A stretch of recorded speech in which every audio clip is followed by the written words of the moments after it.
이 소금과 빛은 그리스도인이란 무엇인가, 또 교회란 무엇인가를 짧은 단어로 설명한 아주 유명한 말입니다. 근데 막연히 소금, 빛 할 때 우리가 알고 있는, 막연히 알고 있는 건 세상을 유익하게 하는 존재라는 것 정도로만 어렴풋하게 알고 있을 뿐인데, 이 성도의 정체성, 교회의 정체성에 대한 이 소금과 빛에 대한 말씀이 정확히 무엇을 담고 있는지 아는 것은 매우 중요합니다.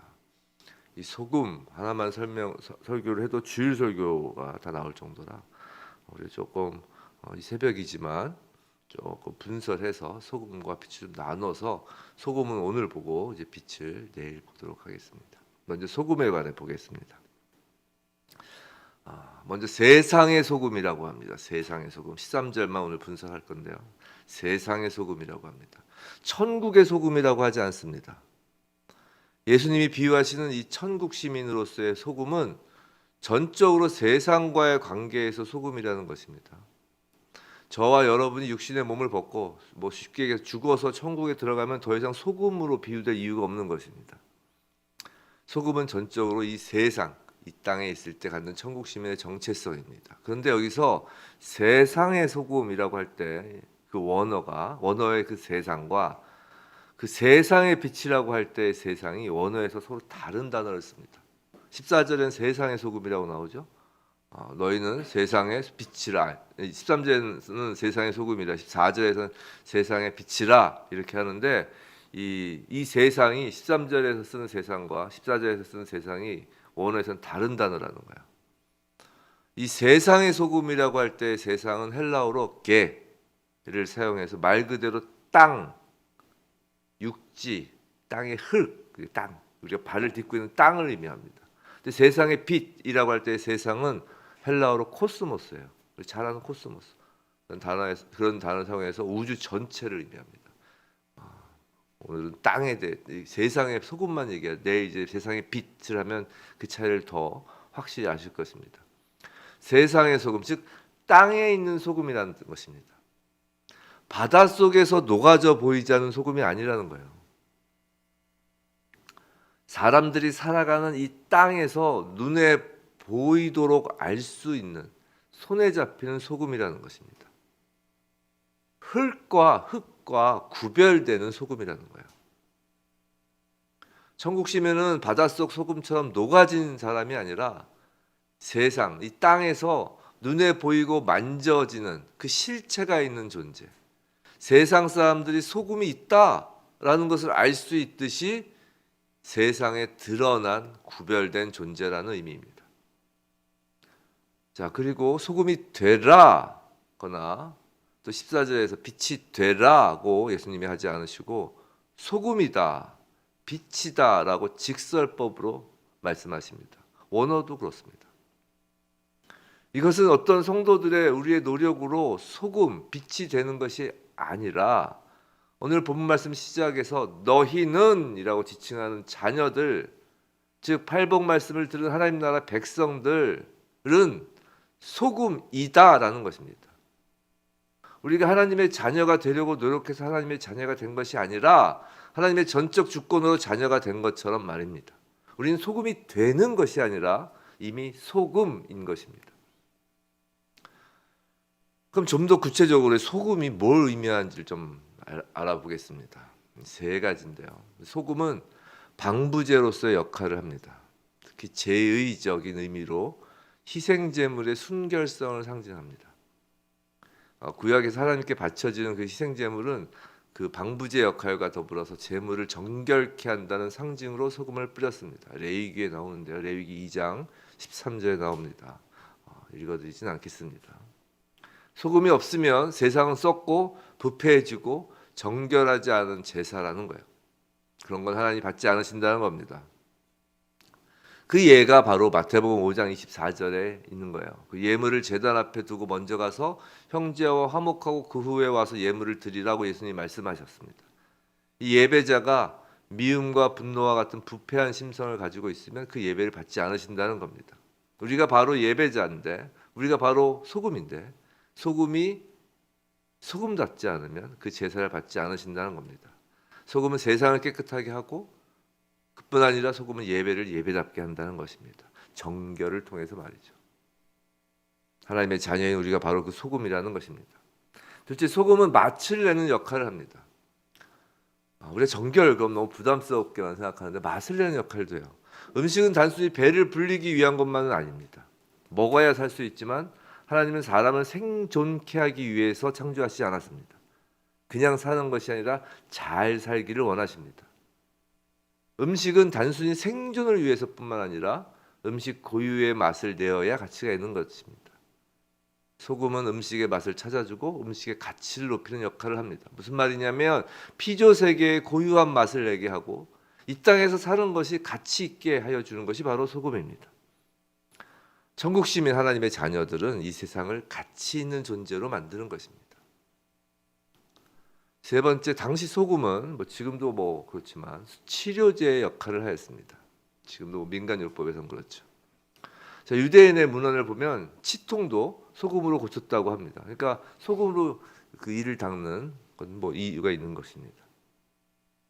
소금은 염증을 가라앉히고 상처를 치료하는 기능이 있습니다. 세상의 소금은 세상을 치유하는 능력이 있습니다. 갈등과 분쟁이 있는 곳에 하나님의 자녀가 있으면 갈등이 해소되는 것입니다. 평화가 찾아오는 것입니다. 우리는 화평케 하는 자이니까요. 또 상처받은 사람에게 천국 시민은 위로가 되고 힘이 됩니다. 우리는 긍휼히 여기는 자니까요. 이처럼 소금은 세상을 고치는 힘, 치유하는 힘이 있습니다. 우리가 바로 세상의 치료자입니다. 하나님의 피조 세계를 향한 계획은 예수 그리스도를 통하여 하나님의 자녀된 자들이 소금이고 그들로 인하여 이 땅이 정결케 되고 피조 세계가 제맛을 내며 무너진 이 땅이 치료 회복되는 것입니다. 하나님 나라가 임하는 그 수단 통로가 다른 어떤 것도 아닌 바로 성도, 교회, 소금이라는 것입니다. 만일 우리들이 속한 공동체가 점점 더 더러워지고 있다면, 세상이 점점 그 맛을 잃어가고 있다면, 우리들 주변에 점점 더 갈등과 다툼이 늘어나고 있다면 그 이유를 너무 다른 곳에서 찾으려고 애쓸 필요가 없습니다. 그 이유는 소금이 맛을 잃어서입니다. 소금이 맛을 잃는다. 우린 소금입니다. 하지만 맛을 잃을 수 있다는 거예요. 맛을 잃으면 어떻게 된다고요? 아무 쓸데없어 밖에 버려져 사람에게 밟힐 뿐이라고 하십니다. 실제로 당시 이스라엘에서는 이 짠맛을 잃어버린 소금은 쓰레기처럼 취급돼서 길에 흙처럼 뿌려졌다는 거예요. 근데 소금이 짠맛을 잃는다는 것이 무엇일까요? 겉으로 볼 땐 소금인데 혀에 닿으니 짠맛이 나지 않고 아무런 맛도 없다는 것이 무엇인가요? 그건 소금과 땅의 그 흙 사이에 차별성이 전혀 없다는 것입니다. 예수 믿고 구원받았다고는 하는데 겉은 소금인데 심령이 가난하지도 않아서 자기만 잘나고 애통하지 않으며 온유하기는커녕 여기저기 상처 주는 말을 하며 돌아다니고 하나님의 의의는 안중에도 없으며 남을 긍휼히 여기지도 않고 머리에 나쁜 생각이 가득하며 분쟁을 일으키는 사람입니다. 팔복을 전혀 찾아볼 수 없는 사람입니다. 그런 소금은, 그런 기독교인은, 교회는 밖에 버려진다는 것입니다. 사람들에게 밟힌다는 것이죠. 사람들에게 밟힌다고 하니까 오해할 수 있는데, 성도 여러분, 하나님의 의를 위하여 핍박을 받는 것과 맛을 잃어 버려져 밟히는 것은 완전히 다른 것입니다. 하나님의 나라의 의를 위하여 핍박을 받는 것은 이런 겁니다. 우리나라 근현대 역사에서 그리스도인의 숫자는 매우 적었지만 초창기에 교회의 역할은 초창기에 얼마나 컸습니까? 교육도 병원도 다 교회에서 시작했습니다. 우리나라의 근대화의 선봉에 교회가 있었습니다. 여성과 어린아이들의 교육과 권리 증진은 그 앞에 교회가 있었습니다. 짠맛 나는 소금이었습니다. 그런 교회를 조선시대와 일제강점기 공산당은 심하게 핍박하였고 순교자가 줄을 이었습니다. 지금도 북쪽에서는 여전히 극심한 핍박을 받고 있습니다. 반면에 한국교회, 지금 대한민국의 교회가 지금처럼 위기인 적이 없다고들 합니다.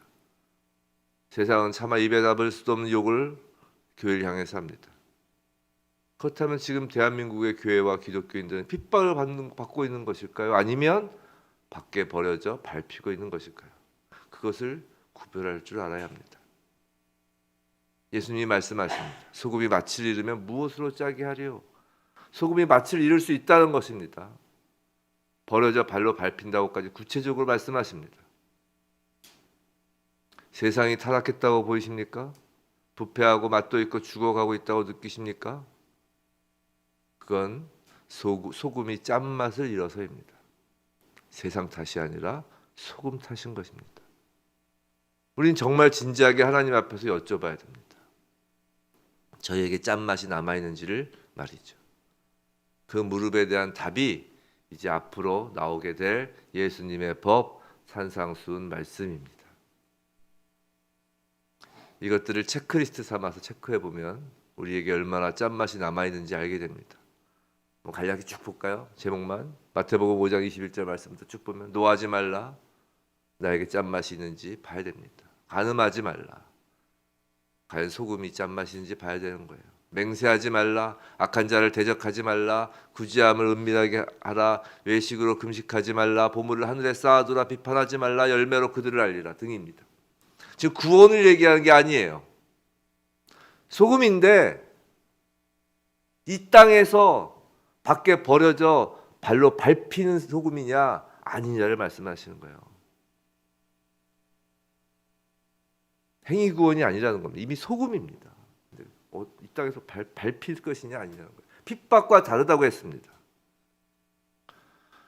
그 산상수훈의 말씀들로 소금의 맛이 이렀는지 여부가 판가름 나는 것입니다. 너희는 소금이다 라고 말씀하신 하나님께서 지금 저와 여러분에게 다시 되묻고 계십니다. 너희는 소금이니? 라고 말입니다. 너희에게 짠맛이 있니? 라고 말이죠. 부디 저와 여러분 이 새벽 하나님께서 주시는 말씀이 저희의 심령에 심겨져 제대로 짠맛을 내는 소금으로 정말 살맛 나는 세상을 만들어가는 하나님의 귀한 자녀로서 이 세상에서 구별되는 삶을 살길 주님의 이름으로 간절히 축원합니다.